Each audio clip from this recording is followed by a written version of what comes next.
મારું નામ જીતુભાઈ મોહનભાઈ ખોરા છે. વર્ષોની પરંપરાગત જે વેરાવળ સમસ્ત ખારવા સમાજનું મંદિર છે, જાલેશ્વર ખાતે આવેલ રામદેવજી મંદિર, ત્યાં અષાઢી બીજના દિવસે અને મહાબીજ અને ભાદરવાની 11 ત્રણ ધજા મોટી 52 ગજની ચડાવવામાં આવે છે.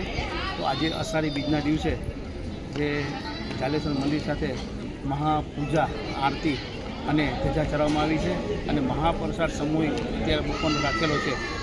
ને આજે સાંજે પાછું ફરી પણ અહીં ધૂમ રહેશે આખો દિવસ.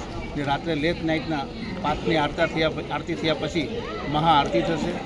ત્યાર પછી સમૂહ પ્રસાદ થશે, જેમાં 4 થી 5 લોકો પ્રસાદનો લાભ લેશે. અને આ વર્ષોથી ખારવા સમાજની પરંપરા છે. ને અખિલ ગુજરાત માછીમાર મહામંડળના પ્રમુખ ઈશ્વરભાઈ ખોવાડા તે દર વર્ષે અહીંયા હાજર રહી છે અને ખારવા સમાજના અધ્યક્ષ પણ હોય અને સમસ્ત ખારવા સમાજ અને આજુબાજુના લોકો અહીંયા જે રામદેવજી મંદિરે દર્શનના લાભ લેવા આવે છે. ભગવાન રામદેવજી મહારાજ સૌની આશા પૂરી કરે અને માછીમાર સમાજમાં આવતું વર્ષ જે આવતી સિઝન આવવાની છે એ સારી રીતે જાય તો રામદેવજી મહારાજને પ્રાર્થના કરીએ. જય રામ.